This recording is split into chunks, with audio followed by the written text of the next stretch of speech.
आदिम तीर्थंकर प्रभु आदिनाथ मुनिनाथ, आदि व्याधि अघमद मिटे तव पद में मम्माथ। चरण शरण है आपके, तारण तरण जहाज, भवदधि तट तक ले चलो, करुणा कर जिन राज। बोलिए आदि ब्रह्मा श्री आदिनाथ जी भगवान की, परम पूज्य आचार्य भगवंत गुरुदेव श्री विद्यासागर जी महाराज की, परम पूज्य मुनिराज श्री आचार्य भगवंत गुरुदेव श्री समय सागर जी महाराज की, समस्त मुनि संघ की।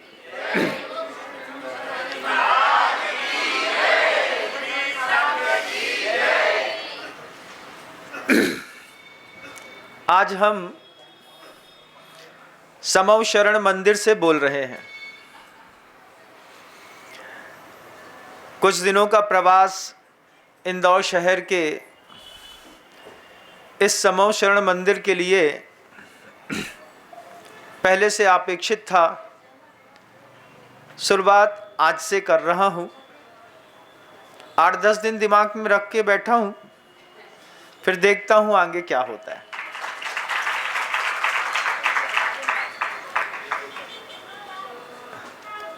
परसों हमारे पास कुछ लोग आए, उन्होंने कहा महाराज श्री आप जो उद्बोधन देते हैं उसका टॉपिक पहले दे दीजिए। हमने कहा ऐसा हम कर नहीं पाते, सामान्य से जाकर के बैठता हूँ, जो कुछ चिंतन में आता है तो दे देता हूँ।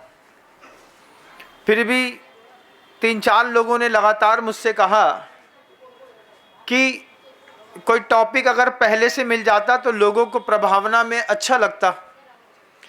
मैंने कहा आज तक मैंने ऐसा किया नहीं है, कैसे करूँगा मुझे समझ में नहीं आता। फिर उनने ही कहा टॉपिक हम बना देते हैं, प्रवचन आप कर दीजिएगा।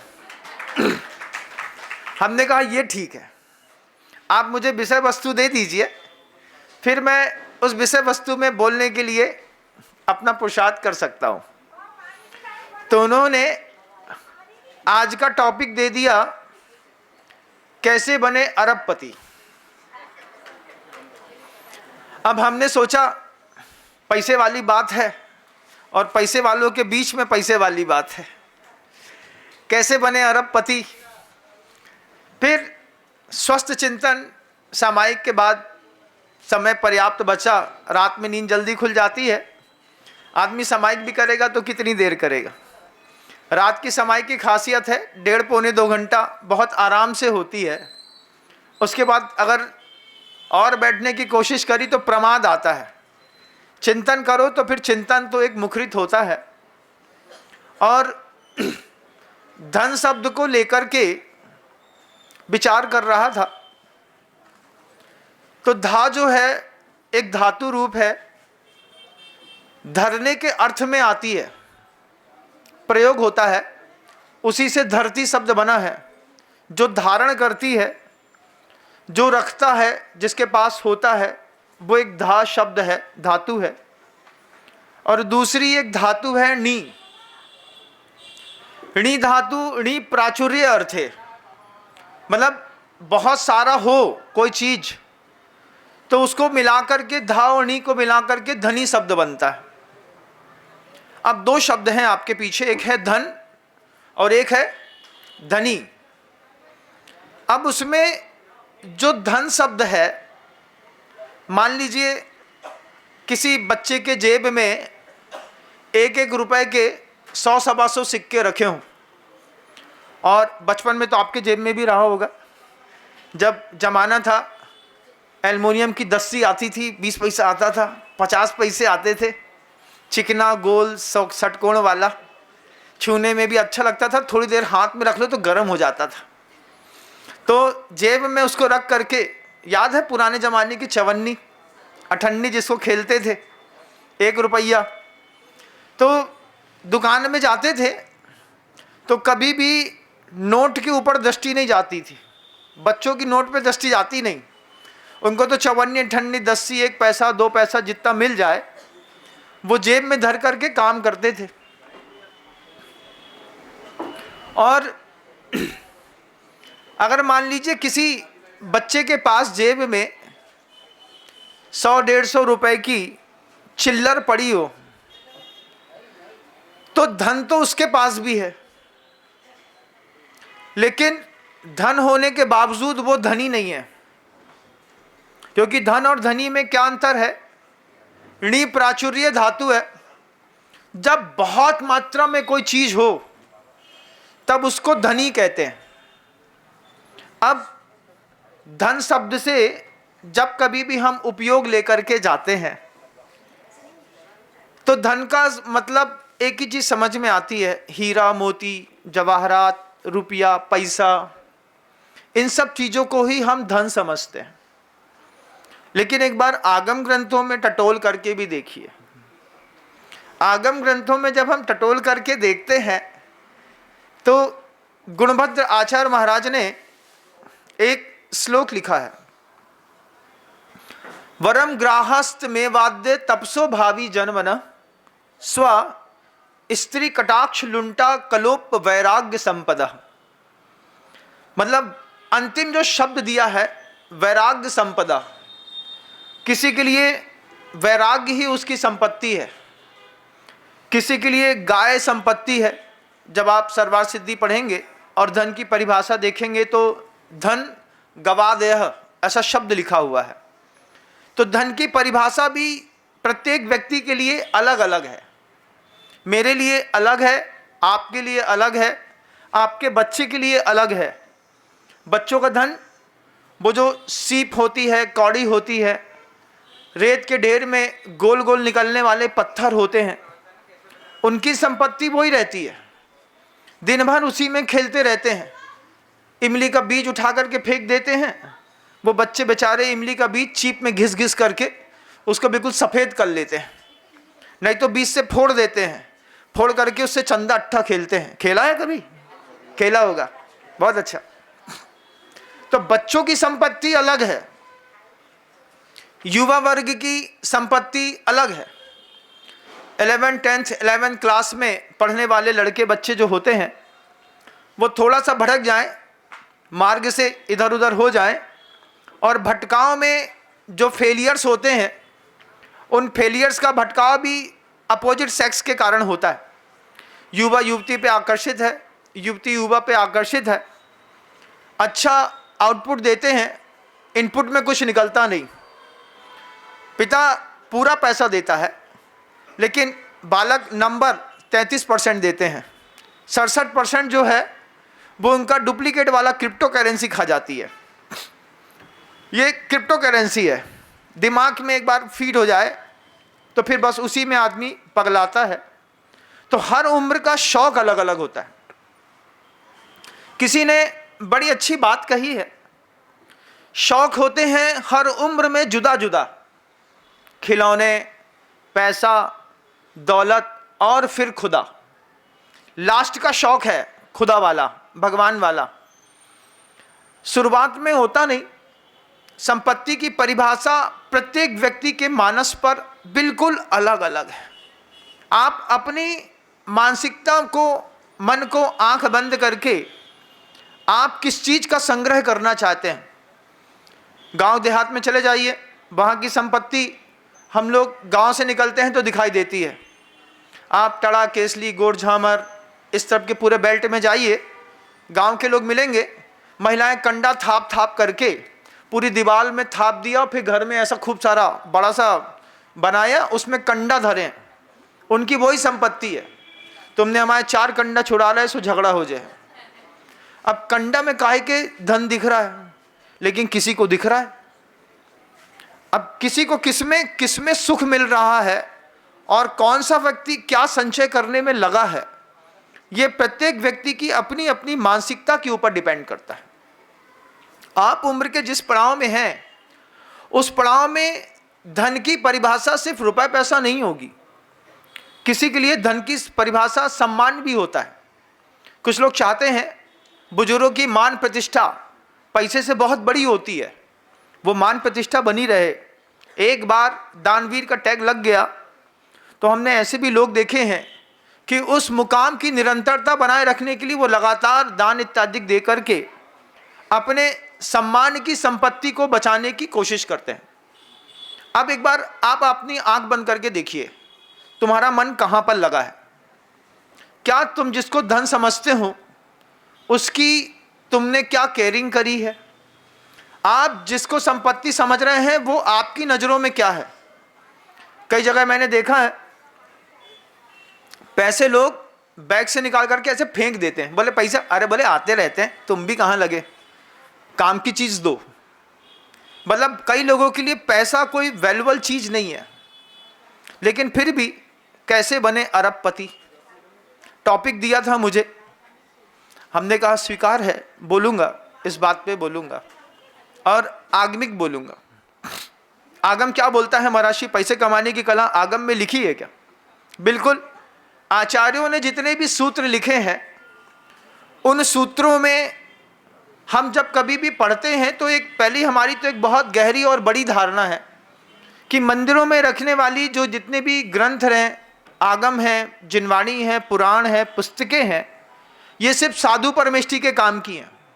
एक हमारी बहुत गहरी धारणा है और इस धारणा से सबसे बड़ा नुकसान संसार के लोगों का हुआ, क्योंकि जिनालयों में रखी गई जो पुस्तकें हैं, आगम हैं, ग्रंथ हैं, पुराण हैं, प्रथमा नियोग है, करना नियोग है, वास्तव में वो किसी साधु के कल्याण के लिए नहीं है, वो जीव के कल्याण के लिए ग्रंथ लिखे गए थे।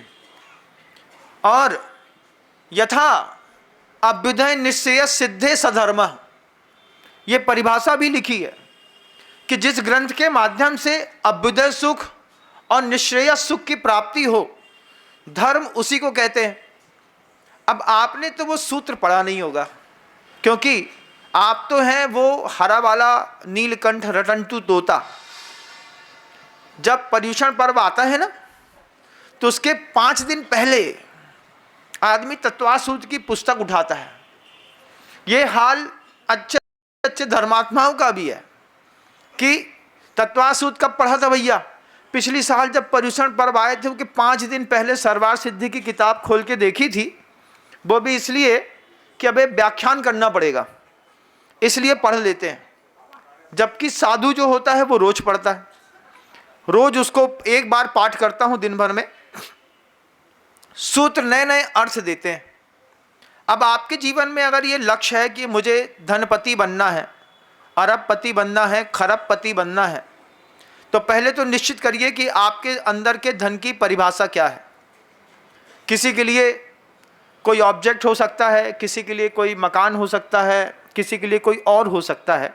आपके धन की परिभाषा आपको खुद देखनी पड़ेगी, आप तय कर लिएगा। किसी 20 साल के लड़के के लिए कोई युवती धन हो सकती है, और कोई 18-19 साल की युवती के लिए समय से पहले अगर बहकाव आ गया है तो कोई लड़का धन हो सकता है। सुबह से लेकर शाम तक उन्हीं में आदमी गाफिल रह करके जिंदगी का गोल्डन टाइम बर्बाद कर लेते हैं। एजुकेशन एक ऐसा अमृत कुंड है बंधुओं, एक बार इसका प्याला हाथ से हटता है, आप चाह करके भी उस स्कूल में वापस नहीं बैठ सकते। अपने अपने जीवन की परछाइयों में देखिएगा, जिस स्कूल को छोड़ करके चले आए, एक बार 12वीं क्लास से बाहर होकर के 2-4 साल बाहर रह लिया, वो स्कूल जिसके गेट के अंदर आप रहते थे, दुनिया के लोग बाहर रहते थे और किसी को अंदर जाने नहीं दिया जाता था, आज आपको भी बाहर की दुनिया में खड़ा कर दिया है। आप स्कूल के अंदर प्रवेश करना चाहते हैं तो अभी आपके लिए भी 4 परमिशन लगेगी, तब जाकर के आप अपने स्कूल विजिट कर पाएंगे। स्कूल की ज़िंदगी बड़ी गजब की है। एक बार उस अमृत कुंड का पान सही तरीके से कर लें, आनंद 1000 गुना होता है।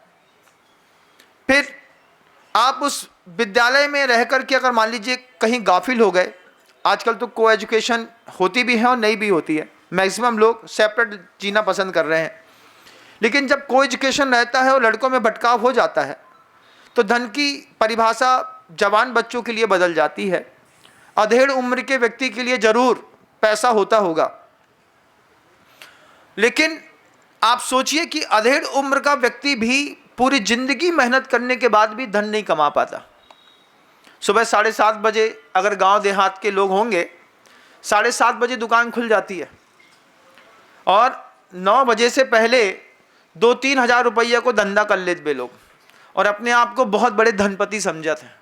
जब शहर में आकर के देखोगे तो पता चलेगा कि यहाँ तो लोग 12 बजे दुकान खोलते हैं और रात को 10 बजे बंद कर देते हैं। जितना होना है वो हो जाता है। प्रश्न है कि धन का संचय कैसे किया जाता है। फिर दूसरा प्रश्न खड़ा होता है कि हम जिसको भी अपना धन समझते हैं, कोई वैराग्य को अपना धन समझता है, कोई स्त्री को अपना धन समझता है, और धन के परिग्रह के 10 प्रकार और भी लिखे हुए हैं। क्षेत्र, वास्तु, हिरण, स्वर्ण, धन, धान्य, दासी, दास, कुप्प, भांड, प्रमाणातिक क्रमा, ये भी 10 प्रकार का परिग्रह है। इसकी भी समृद्धि आप चाहते हैं, लेकिन रुकता कैसे है? इसके लिए देखिए धन रुकता कैसे है। इसके लिए आचार्यों ने सूत्र लिखा है, तत्स्थैर्यार्थम भावना पंच पंच। स्थिरता के लिए 5 प्रकार की जीवन शैली अपने जीवन में अगर आती है, आपको धनवान बनने से कोई रोक नहीं सकता। जैन समाज के साथ एक बहुत बड़ी खूबसूरती है कि जैन समाज में कोई भी व्यक्ति गरीब नहीं रहता। अरे महाराज, हमारे तो अपनी बिटिया पढ़ावे के पैसा नहीं है। ये बात वो लोग बोलते हैं जिनके घरों में कोई एक व्यक्ति व्यसनी पैदा हो जाता है। जैन कुल के अंदर अगर आपके घर के अंदर 7 प्रकार के व्यसन में एक भी व्यसन नहीं है, शिकार खेलना नहीं है, जुआ खेलना नहीं है, शराब पीना नहीं है, परिस्त्री गमन नहीं है, वैश्य गमन नहीं है, जो 7 व्यसन है, ये 7 व्यसन में से एक भी व्यसन अगर आपके घर के अंदर नहीं है, तुमको पैसा वाला होने से कोई रोक नहीं सकता। लेकिन जब तुम्हारी तंबाकू खाने की, सिगरेट पीने की, दारू पीने की, वैश्य गमन करने की, परिस्त्री गमन करने की आदत रहती है, तो दुकान की मेहनत का पैसा पूरा निकलता है और कहीं जाकर के घुस करके रुक जाता है। घर वाले आश्चर्यचकित होते हैं, महाराज 3 लोग सुबह से लेकर शाम तक मेहनत करते हैं लेकिन पैसा हाथ में बचता नहीं। मैं पूछता हूं बचता नहीं तो जाता कहां है? महाराज पता ही नहीं चलता। पता नहीं चलने वालों में यही है पता चलने वाली बात कि आपके घर का पैसा आपके घर के माध्यम से ही उठाया जाता है और जब कभी भी जाता है तो इन 7 व्यसनों में जाता है। इसके अलावा दुनिया में कोई ऐसी चीज नहीं है जिसके कारण आप गरीब रहें। धनवानों के घर के अंदर धन नहीं टिकने का पहला कारण है 7 व्यसन। आपके घर के अंदर किसी एक को भी लत लग गई ना, कहीं एक सुराग भी दिखाई दे गया, पूरा पैसा उस सुराग से अपने आप बाहर निकलता चला जाता है। अब आप सोचिए कि आपके घर के अंदर मान लीजिए 2 करप्टेड लोग मिल जाएं तो फिर विवाद कोर्ट तक पहुंचता है। 3 मिल जाएं तो विवाद हिंसा तक पहुंचता है।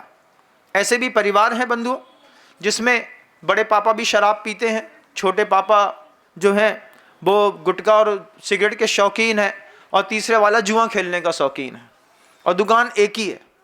अब बताओ दुकान कैसे चलेगी? रुक ही नहीं सकती है। 7 व्यसन अगर आपकी जिंदगी में नहीं है, आपको पैसा वाला होने से कोई रोक नहीं सकता। फिर दूसरी जो सुंदरता है कि एक स्टेज को पाना कोई बड़ी चीज नहीं है। पैसे वाले हो गए लेकिन लगातार पैसे वाले बने रहना, संपत्ति को बचा करके रखना, उसका संयोजन करने के लिए जो भावनाएं आचार्यों ने लिखी हैं, उन भावनाओं में एक बार अपन दृष्टिपात करते हैं। आचार्य भगवंत कहते हैं कोई भी धन है उसकी स्थिरता बनाए रखने के लिए आप उसको व्रत के साथ मत जोड़िए। तत्वास सूत्र के 7वें अध्याय का सूत्र है, हिंसा नतस्तेया ब्रह्म परिग्रहो विरतिर व्रतम। इन 5 पापों से छूट जाने का नाम व्रत है। अब एक व्रत धन हो गया हमारा, अणुव्रती का या महाव्रती का एक धन है। अब तत्स्थैर्यार्थम, उस धन की रक्षा करने के लिए भावना पंच पंच, 5 प्रकार की भावना हर धनी को भानी पड़ेगी। कौन सी भावना भानी पड़ेगी? तो पहली भावना देखिए, अगर आपको पैसे वाला बनना है तो अपने जितने भी आपके व्यावसायिक प्रतिष्ठान हैं, उन व्यावसायिक प्रतिष्ठानों में जब आप इन भावनाओं का प्रयोग करते हैं तब आपकी संपत्तियां सद्गुणित होना शुरू होती हैं। कौन सी भावना है महाराज श्री? क्रोध लोभ भीरुत्व हास प्रत्याख्यान ननवीच भाषणम चपंच। पहला सूत्र है आचार्यों का करोड़पति बने रहने के लिए और बनने के लिए। दुकान में बैठे और बैठ करके एक ग्राहकी आया और तुमने चिल्ला दिया, निकलो बाहर, नहीं है हमारी दुकान में, नहीं बेचना तुमको माल। तुमने एक को चिल्लाया, देखा कितने लोगों ने? 10 लोगों ने। 10 कस्टमर टूट गए। बोले क्यों? अरे यार वो सेठ गंवार है, चिल्ला के बात करता है, सामान है किसी और की दुकान से ले लेंगे, बेइज्जती लेकर के काय को लेंगे। तो दुकान में लेकर के तुमने एक बार चिल्ला दिया, क्रोध कर दिया। तुम्हारी एक व्यक्ति के चिल्लाने पर सिर्फ एक व्यक्ति नहीं टूटता, दिखने वाले समझने वाले जितने लोग होते हैं वो सब एक साथ टूट जाते हैं। तुमने एक आदमी को, एक कस्टमर को चिल्लाया और तुम्हारा 10 कस्टमर आना बंद हो गए। ये वैराग्य के साथ भी, घर के साथ भी, परिवार के साथ भी, पत्नी के साथ भी, पुत्र के साथ भी। अगर पुत्र को संपत्ति समझते हो, आजकल पुत्र बड़ी संपत्ति है, काहे कि दूसरे की तो ताकत नहीं बची, और एक से ज़्यादा एक भी काय लाने करने महाराज। अरे महाराज अब एक ना करें तो लोग का कहें, करबो तो हम वो भी नहीं चाहें, लेकिन को का कहे महाराज।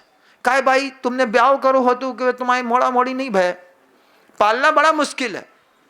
ये जो फिलॉसफी है, इस फिलॉसफी के कारण एक संतान जब होती है वो संपत्ति जैसी दिखाई देती है। तो माता पिता बेचारे क्या करते हैं, बीच में एक संतान पकड़ लेते हैं और दोनों चाटते हैं खूब उसको। इधर से माँ चाटती है, इधर से पिता चाटता है, चाहे वो लड़का हो चाहे लड़की।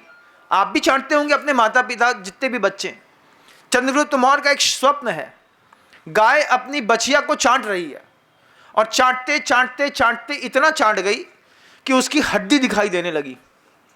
तब उससे पूछा इस स्वप्न का क्या फल है, तो कहा कि पंचम काल में माता पिता अपने बच्चे को लेकर के इतना डेडिकेट रहेंगे, इतना प्यार करेंगे, इतना लाड़ करेंगे कि चाटते चाटते उसकी हड्डी चाट जाएंगे।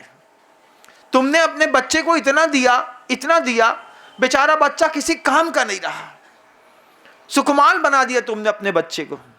कैसा सुकुमाल? हमारा मोड़ा के लाने हमने LG को 2.5 टन को AC लगा हुआ है, ओई के बगल में बिल्कुल सोने की टॉयलेट वाली सीट वाली हमने पूरी व्यवस्था बना के रखी है। खाना भी मैडी ऊपर ही जाकर के दे लेते हैं, उतने पे वाईफाई भी लगा दो है, सब कर दिया है तुमने अपने बच्चे के लिए। तुमने अपने बच्चे के लिए सोने की लंका बनाई है, अब लंका दहन होगी। इतना चाटा है बच्चों को। ऐसे स्कूलों में पढ़ाते हैं, बिल्कुल बड़ी बड़ी स्कूलों में, जहां पढ़ते वक्त भी AC का ब्लोअर या तो ऊपर लगा मिलेगा या तो नीचे पैर से हवा आ रही होगी। वो अब बच्चा बोलता है मैं अपने सुख का वैभव भोग रहा हूं। वास्तव में वैभव नहीं है, ये दुख को जोड़ने की जुगाड़ है। आप अपने बच्चे को जितना चाटते हैं, 1 चाइल्ड पॉलिसी है आपकी, दूसरा संतान है नहीं, और दूसरी हो गई और मान लीजिए थोड़ा बहुत इधर उधर हो गई, अब तीसरी तो लाने का विचार ही नहीं महाराज। आप बात भूल जाइए। हमारे दादाजी की 12 संतानें थी, पिताजी की 4, और आप लोगों की कितनी है आज की 3rd जनरेशन में, आप देख लीजिए। दिमाग में रखिएगा, जब एक संपत्ति आपका पुत्र हो गया, पुत्र को संपत्ति मान लेते हैं आपकी, अब आपने खूब लाड़ से प्यार से पाला, एक दिन क्रोध कर दीजिए, एक दिन बस घर के अंदर करके देखिएगा, एक दिन बस। एक दिन के क्रोध करने पर 2 मेमोरी डाटा रहते हैं। पॉजिटिव वाले में तो कुछ घुसता ही नहीं है, निगेटिव वाले में पहली बार में प्रॉपर फीड होता है। तुमने हमको सबके सामने डांटा है ना, हम तुमको देख लेंगे। उसी वक्त से लड़का ने उठाया अपना बैग, जूता मोजा पहना और घर से बाहर निकल गया। अब महिला माता पिता घूम रहे हैं दरवाजे में भगवान के, महाराज हमारा मोड़ा घर से चलो गो। काय चलो गो? कछु नहीं महाराज, 22 साल तक अच्छे से पालो, एक दिन गुस्सा कर दो कि गुस्से में भाग गो। संपत्ति है तुम्हारी और जितने अच्छे से रखना है रख लो, लेकिन क्रोध करने पर संपत्तियां टूट जाती हैं। चेतन हो या अचेतन, दोनों में प्रभाव पड़ता है बंधुओं। तो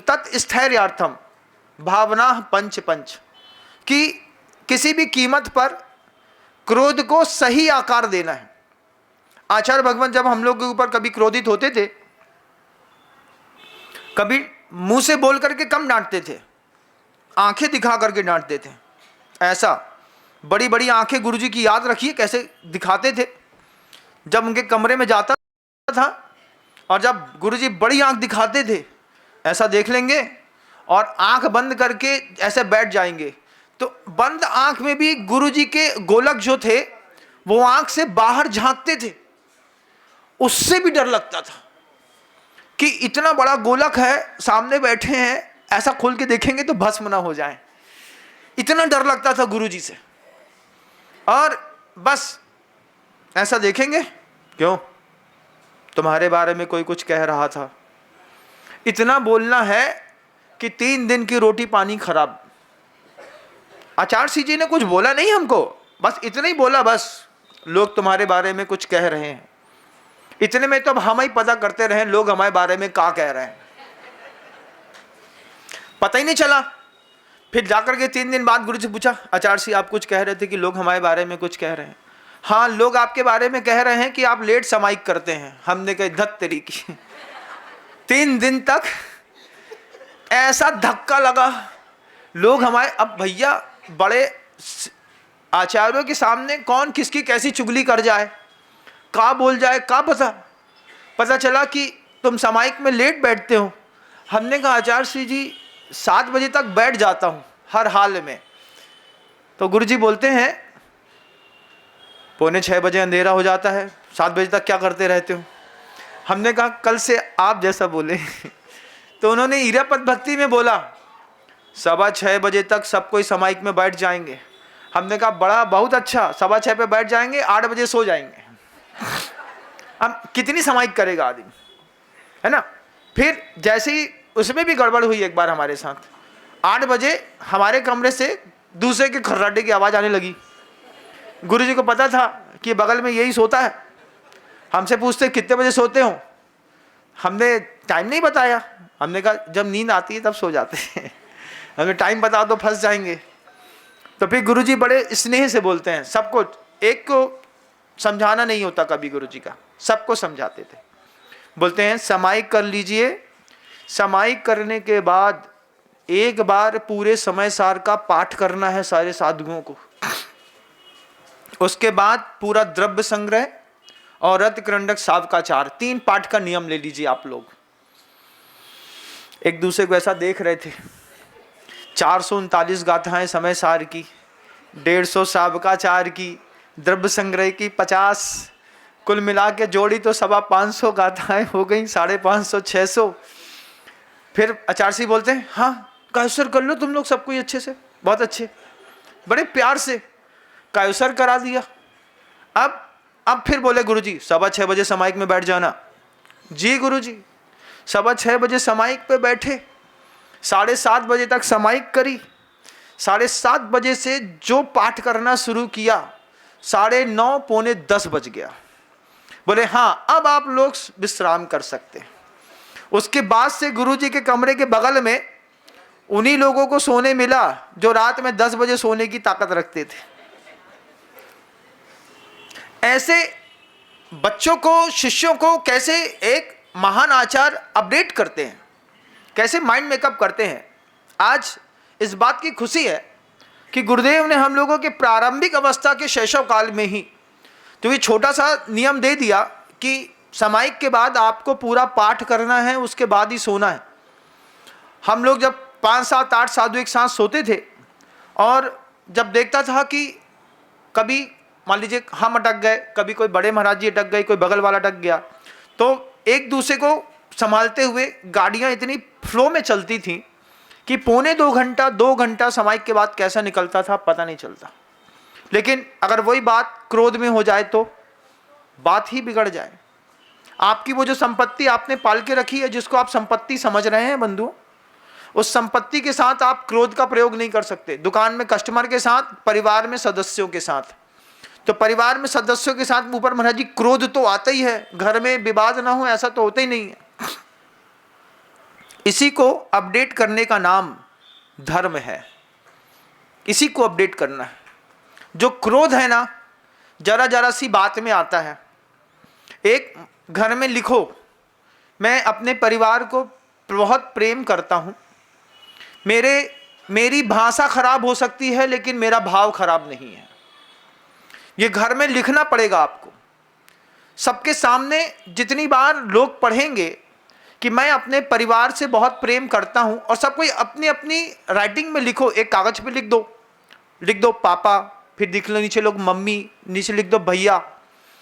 उसमें जब भी कोई निकलेगा तो उसको पढ़ेगा कि मैं अपने परिवार से प्रेम करता हूँ, मेरी भाषा खराब हो सकती है लेकिन मेरा भाव खराब नहीं है।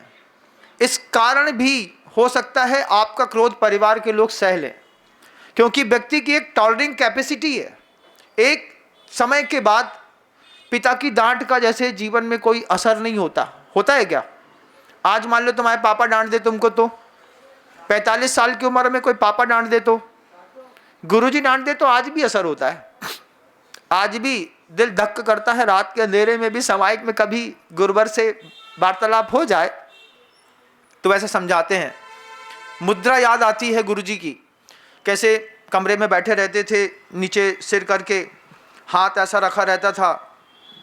गेट से कोई आता था, सिर नहीं उठाते थे, ऐसे आंख उठा करके देख लेते थे, आंख बंद करके धीरे से बात करते रहते थे, फिर धीरे से ऐसी उंगली उठा करके बोलते थे, आपने ऐसा कैसे किया?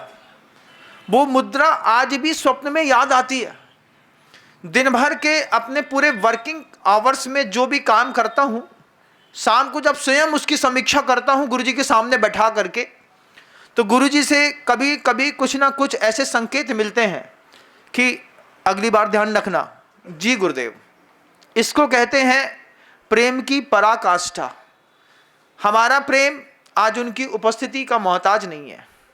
आज हम उस मुकाम पर हैं कि गुरु की अनुपस्थिति में भी हम गुरु की भक्ति, गुरु का प्रेम और गुरु का समर्पण जैसा पहले था वैसा करने का कला आचार्य जी जाने से पहले हम सबको सिखा करके गए।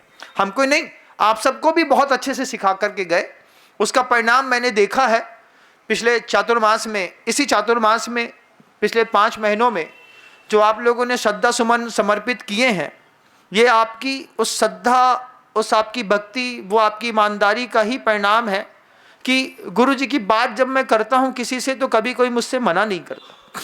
ये भक्ति है, जाने के बाद भी हमारे सिर में चढ़ करके अच्छे से बोल रही। लेकिन धनवान कैसे बनना है? पहला सूत्र अपनाइएगा, क्रोध एक शक्ति है, उसका कोई परिणाम निकलना चाहिए। घर के अंदर गुस्सा भी दिए और काम भी कुछ नहीं हुआ। क्रोध की शक्ति का परिणाम नियम से निकलना चाहिए। क्रोध है। दूसरी चीज, व्यावसायिक प्रतिष्ठानों में देखिएगा लोभ की वृत्ति रहती है। लोभ की वृत्ति में जब कभी भी आपके घर के अंदर, दुकान के अंदर कोई कस्टमर आता है, क्या भावना रखता है बताओ दुकानदार? पहली बार में सोने की मुर्गी आई है, जितने अंडे निकाल सकते हैं सब निकाल लो। ये गड़बड़ हो गया ना। मान लीजिए मजबूरी में आपकी दुकान में किसी ने दुकान खुलवा करके कोई सामान लिया, 1200 रुपये का था, आपने सीधे 1800 बोले भैया इससे कम में नहीं पड़ता, लेना हो लो नहीं तो जाओ। एक बार तो ले लेगा, दोबारा आएगा क्या? बताओ ना। आप जाएंगे क्या किसी दुकान में? एक बार समझ में आ जाए कि दुकानदार ने हमको ठगा है, दोबारा तुम्हारी पट्टी न चढ़ेंगे, चाहे कुछ हो जाए। तो एक लोभी वृत्ति रहती है कई लोगों की। 100 रुपये में 100 रुपये कमाना चाहते हैं, 100 रुपये में 10 रुपये जो तुम्हारा हक बनता है वो कमा लो। आचार्य जी बोलते थे हमेशा कि सौदे ऐसे करो कि लेने देने दोनों को, लेने वाले को देने वाले को, दोनों को मजा आ जाए। तो एक पॉलिसी चलती है, win win policy. Win win policy क्या होती है? जैसे हीरे की दुकान में जाओ हीरा खरीदने, हीरा बेचने वाला जब हीरा बेचता है और जब ग्राहकी खरीदता है तो ग्राहकी सोचता है 3 करोड़ का हीरा 1.25 करोड़ में मिल गया, अपनी किस्मत बहुत तेज है। और सामने वाला क्या देता है? सामने वाला बोलता है 50 लाख का हीरा 1.25 करोड़ में बिक गया, अपनी किस्मत बहुत तेज है। दोनों को खुशी मिलनी चाहिए। और आजकल तो एक आर्टिफिशियल हीरे की दुकानदारियां खूब शुरू हो गई हैं। बोले 1 करोड़ का हीरा ओरिजिनल वाला पहन लो, और चाहे 10 लाख रुपया को नकली वालों पहन लो। मजाल है कि भगवान भी बता दे कि कौन असली है और कौन नकली। इंसान इतना ऊपर पहुंच गया है, तो ऐसा कई बार धोखे हो जाते हैं, तो उसमें भी बचने की ज़रूरत है। लेकिन विन विन पॉलिसी होती है। हमारी दुकान में कोई आएगा, हम उसको ऐसा बताएंगे कि तुम्हारे ज़्यादा किस्मत वाला कोई था नहीं, और हमको भी लगे कि उस ग्राहक से मिलने से हमारे जैसी कोई किस्मत वाला था नहीं। लेकिन अगर बीच में लोभ बैठ जाता है, किसी भी व्यावसायिक प्रतिष्ठानों में, किसी भी धन के संचय करने में, वैराग्य की संपदा में भी अगर लोभ आ जाए तो वैराग्य की संपदा भी लुट जाती है। मार्ग में चलने के बाद प्रलोभन पल पल पर मिलते हैं, लेकिन पग पग को संभाल करके काजल की कोठरी से कैसो भी सयानो जाए, एक रेख काजल की लाग है तो लाग है। ये जो बात है, इसमें एक निष्कलंक महान आत्मा गुरुदेव श्री विद्यासागर जी महाराज श्री जी, जिन्होंने अपने 57 साल के साधुमय जीवन में 5 महाव्रतों में कहीं पर एक भी दाग दिखाई नहीं देगा। कैसा भी कद्दावर साधु देखिएगा इस सृष्टि पर बंधुओं, जो बड़े बड़े नेम और फेम पर बैठे हुए लोग हैं ना, इनके भी 5 महाव्रतों में से किसी न किसी व्रत में कोई ना कोई काजल की एक रेख दिखाई दे जाएगी। लेकिन गुरुदेव का एक निष्कलंक जीवन चरित्र देखिए कि उनकी अहिंसा चरम पर थी। उन्होंने हम लोगों से कहा था कि देखो, भावनात्मक लेशाओं के परिणाम अगर हम साधर्मी के प्रति बिगाड़ते हैं, ये भी बहुत बड़ी हिंसा है। लेशा की हिंसाओं को हिंसा कहते थे गुरुदेव। चोरी के मामले में जब कभी भी चोरी का उपदेश दिया, आचार व्रत के उपदेश देते थे, गुरुवर कहते थे इस बात को कि किसी की श्रद्धा की चोरी करना भी जैन शासन में चोरी मानी जाती है। क्या ऊंची बात थी! कौन ऐसा ऊंचा संत है जो इतनी ऊंची बात कहे कि किसी की श्रद्धा चुराना भी चोरी है। जब पहली बार गुरुजी ने बीना बारा में ये बात कही, श्रद्धा की चोरी करना चोरी कहलाती है।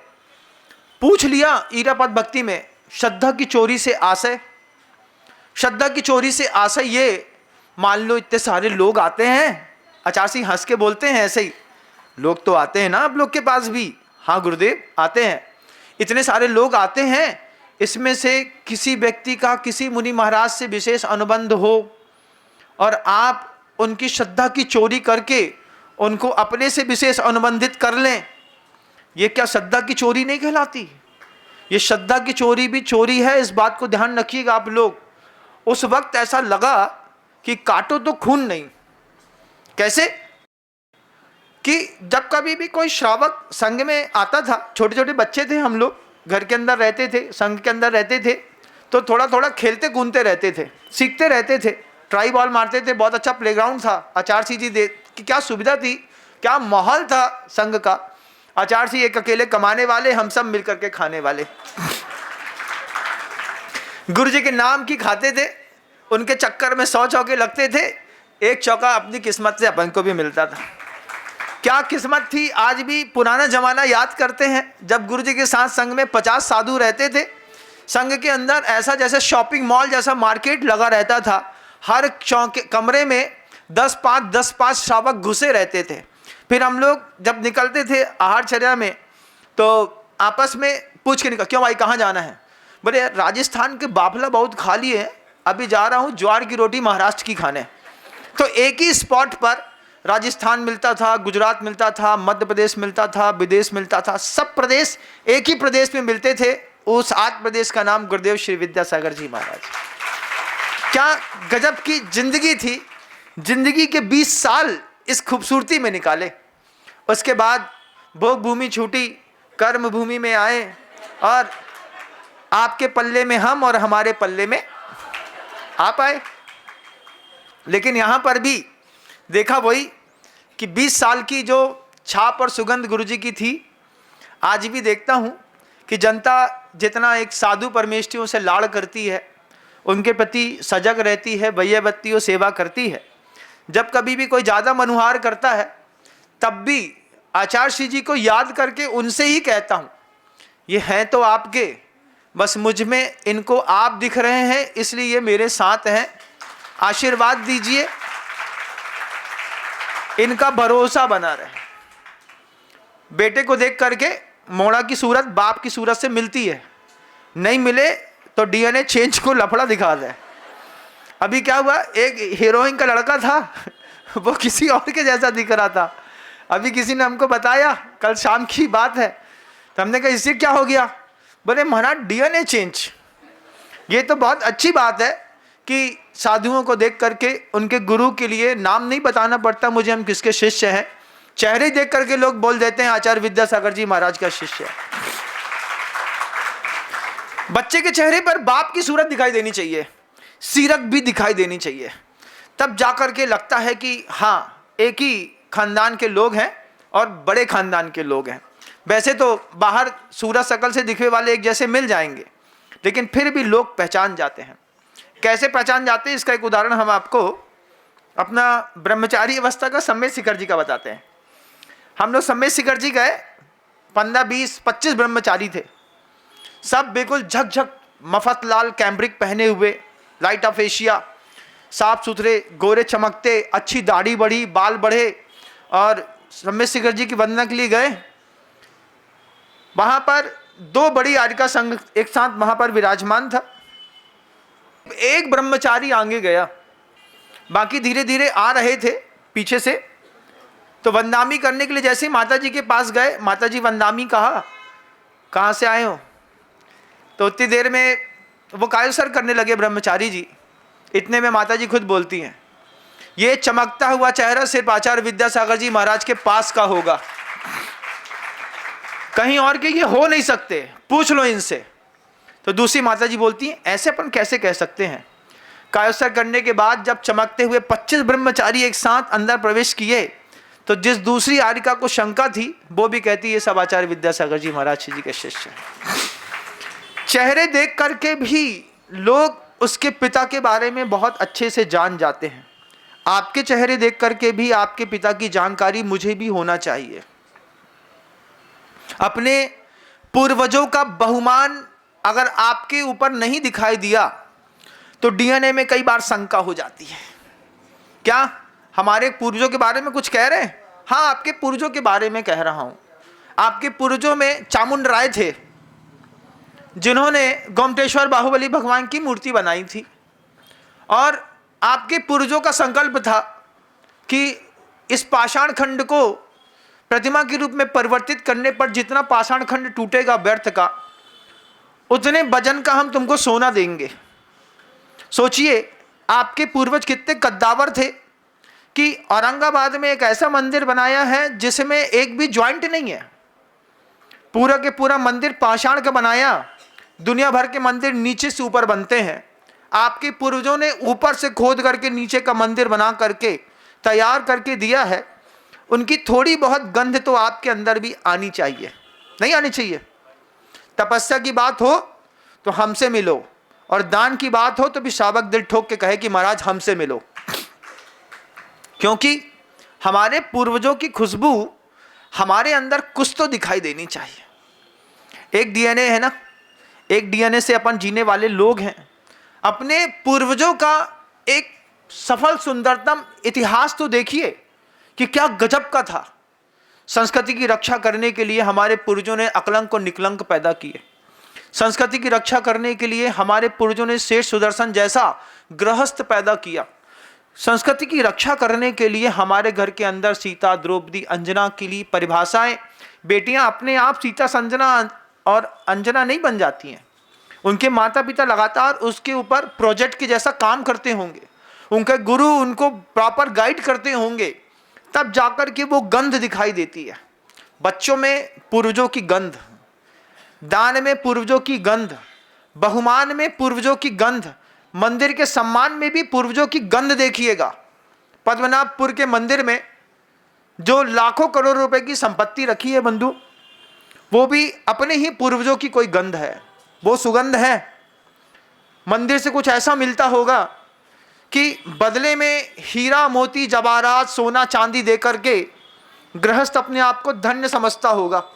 मेरे जीवन भर के पाप काटे इस मंदिर के भगवान ने, जो भी है इनको समर्पित करके निकल गए। तब जाकर के आज 1 लाख करोड़ रुपए से ऊपर की संपत्ति मंदिरों में रखी हुई है। आज भी देखिएगा अपने पूर्वजों की गंध, बीना बारा में जाइए, जाकर के देखिए। शांतिनाथ भगवान के उस जिनालय के सुरक्षा और व्यवस्था के निमित्त से पूर्वज 100 एकड़ जमीन छोड़ गए थे। 100 एकड़ जमीन छोड़ करके गुरुजी जब वहां पर पहुंचे और वहां की कार्यकर्ता कमेटी ने बताया कि महाराज गांव में अंदर 100 एकड़ जमीन है शांतिनाथ भगवान की, आपकी नहीं। कौन की? शांतिनाथ भगवान की जमीन है। उसके स्वामी भगवान की संपत्ति के स्वामी भगवान होते हैं, इंसान नहीं होता। वो वहां पर जब उन्होंने बताया कि इतनी संपत्ति रखी हुई है, जब गुरुजी का उसमें दृष्टि गई कि 100 एकड़ जमीन तो बहुत होती है, 20-25 एकड़ और खरीद करके उन पूर्वजों की जमीन पर जब शांतिधारा दुग्ध योजना की स्थापना गुरुवर ने 2010 में की, उसके बाद चमत्कार हुआ बंधुओं कि विश्व की सबसे बड़ी डेयरी फार्मिंग के लोग आज शांतिधारा पहुंच रहे हैं इस बात को देखने के लिए कि गिर की शुद्ध नस्ल को किस सुंदरतम तरीके से वहां पर पाला जा रहा है। समृद्धि हुई ना, पूर्वजों की गंध है। उस पूर्वजों की गंध से अपने परिवार, अपने अंतर्मन को भी देखना पड़ेगा। सिर्फ बाहर के वैभव से काम नहीं बनता। आज कासलीवाल जी के परिवार का वो जो वैभव रहा है, पुष्पा जी कासलीवाल, अमित जी कासलीवाल और भी जिनको पूर्वज थे, उन पूर्वज की ये धरोहर है। उदासीन आश्रम है, इतना बड़ा मंदिर है, इतनी बड़ी स्पॉट में दी जाने वाली सुविधाएं हैं, इतनी जमीन है। उनकी सोच थी, उनके पूर्वज कोई साधु नहीं थे, लेकिन साधुता गृहस्थ के अंदर रोम रोम में समाई थी। क्या सोच करके मंदिर बनाया होगा, क्या सोच करके उदासीन आश्रम बनाया होगा, क्या सोच करके इतनी बड़ी संपत्ति को ट्रस्ट बना करके और जनता की धर्मार्थ लाभार्थ छोड़ करके गए होंगे। उन पूर्वजों की सोच का आज सोचते भी हैं तो बहुमान होता है। आज आप जाकर के गोमटेश्वर बाहुबली भगवान की इतनी बड़ी 58 फीट की मूर्ति बनवाने की कोशिश करके देखिए, मूर्ति तो बन जाएगी इससे बड़ी भी, लेकिन वो अक्षय कहाँ से लाएंगे कि गोमटेश्वर बाहुबली स्वामी की प्रतिमा के ऊपर बैठने में आज भी पंछी कतराता है। पंछियों को भी पता है कि ये भगवान है और भगवान के सिर के ऊपर नहीं बैठा जाता। वो अक्षय कहां से लाएंगे? इसकी अलग ही कीमत है। क्या करना है महाराज? क्रोध, लोभ के वशीभूत होकर के अगर मान लीजिए हमने अपनी संपत्ति की रक्षा करने की कोशिश करी, मनी मिस्टेक है, बचाने से पैसा बचता नहीं है, वो किसी न किसी रास्ते से निकल जाएगा और नहीं भी निकलेगा। सोचो, बहुत अच्छी बात बताते हैं, आपने बैंक में जितना कैश जमा किया है उस कैश की कीमत रोज घट रही है। मार्केट में रेवेन्यू का डिवैल्यूएशन चल रहा है। हमने अपने घर से पैसा निकाल करके 20 लाख रुपए की एक एफडी बनाई है और बड़े फूले नहीं समा रहे हैं कि भैया इसमें 16% का ब्याज मिल रहा है। कितने परसेंट का मिलता है आजकल? 7% का है, बस इतना ही। हमारे टाइम में तो 16% का मिलता था, 7% का ब्याज मिलता है। अब सोचिए, आपने 20 लाख रुपए आज से 20 साल पहले एफडी बना करके बैंक में रखे थे। 20 लाख रुपए का 20 साल पहले सोना कितना आता था? कितना आता होगा? 3300 रुपए का सोना था हमारे टाइम पे, हमको याद है। आपको याद है? आज 75,000 रुपए से 80,000 90,000 रुपए का सोना हो गया है। तो मार्केट में आपकी कैश करेंसी का डिवैल्यूएशन एवरी टाइम होता है। 50 रुपए में मिलने वाली चीज आज 200 की मिलती है, तो 4 टाइम्स आपकी करेंसी का डिवैल्यूएशन हो गया। अगर धन की सुरक्षा रखने की बात आपको समझ में आती, दुनिया का कोई भी आदमी कैश की एफडी नहीं बनाता। क्या करता महाराज? गोल्ड खरीदता, गोल्ड खरीद करके बैंक में रख देता, गोल्ड रखे रखे बढ़ता। 3300 का सोना अगर आपने 20 साल पहले खरीदा होता और आज आपके पास होता, तो आपको दुकान चलाने की मेहनत नहीं करनी पड़ती। उसमें से सोना बेच करके तुम एक बहुत बड़ा बंगलो बना लेते। तो हमको धनी होने का विज्ञान भी ढंग से नहीं पता, तो कागज के नोट के पीछे पगलाए फिरते हैं। और दे दो, और दे दो, और दे दो। कैश कहीं भी रखिए, रेगुलर उसका डिवैल्यूएशन होता है। महिलाएं अपने घर के अंदर, जब ये हुआ था ना, क्या हुआ था? नोटबंदी हुई थी। नोटबंदी में कितना कैश निकाला था बताओ? निकाले थे ना, 2-2 हज़ार के नोट निकाले थे, कासलीवाल जी के पास से भी निकले होंगे। हाँ, इनने भी निकाल करके अपने लड़के को दिए होंगे, पप्पू ये पकड़ो, ये हमारे पास पड़ा है। और उसके बाद क्या मिला? हर चीज का डिवैल्यूएशन। तो धनी बने रखने के लिए भी हमको धन की वास्तविक कीमत पता होनी चाहिए। और पहला सूत्र है, सबसे पहला तो क्रोध, लोभ, दूसरी चीज लोभ नहीं करना, विन विन पॉलिसी में जीना। तीसरा भीरुत्व। भीरुत्व का मतलब डर होता है। मैंने एक बुक स्टॉल पर गया, बुक स्टॉल पर एक पुस्तक बहुत अच्छी पसंद आई, उसके ऊपर पन्नी लगी हुई थी। अब कंडीशन थी, पन्नी खोली तो पुस्तक वापस नहीं होगी।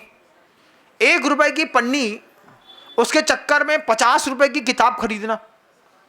आपने लोगों को डराया ना, ऐसे ही पैकेट खुलेगा भैया, खुलने के बाद पैकेट वापस नहीं करेंगे।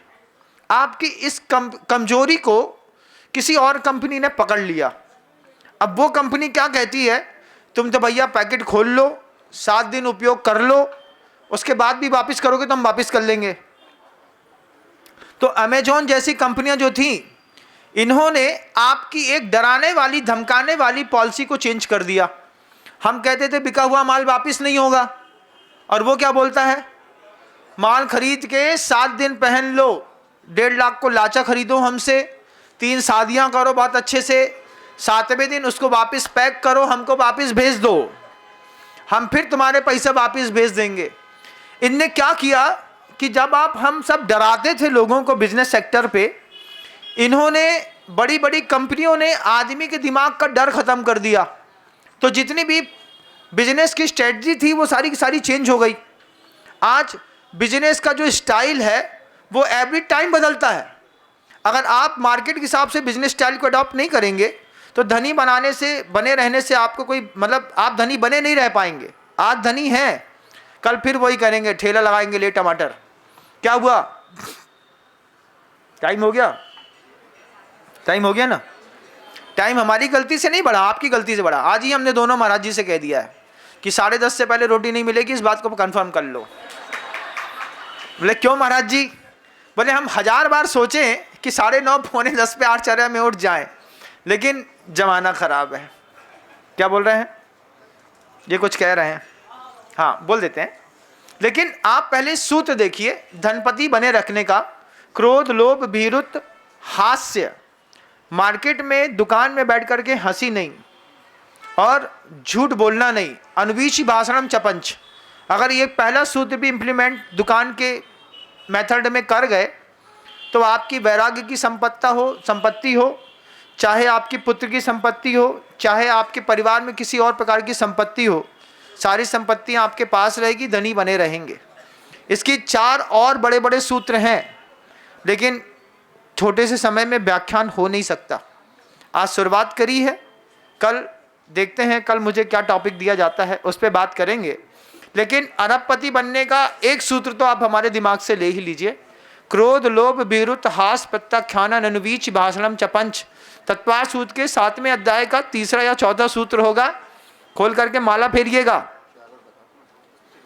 फिर मनोज्ञा, मनोगेंद्री, विषय राग द्वेष वर्जनानी पंच। स्त्री राग कथा श्रवण, तन मनोहरांग निरीक्षण, पूर्व व्रतानुस्मरण, विशेष रस, स्व शरीर संस्कार त्यागा पंच। ये भी एक सूत्र है। किसके लिए महाराज? जनरल स्टोर वालों के लिए।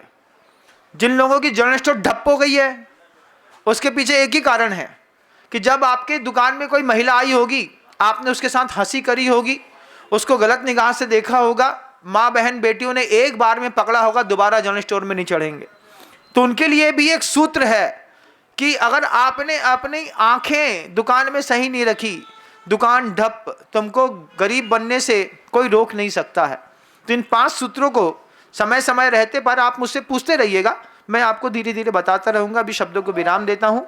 गुरुदेव श्री विद्यासागर जी महाराज जी की जय हो।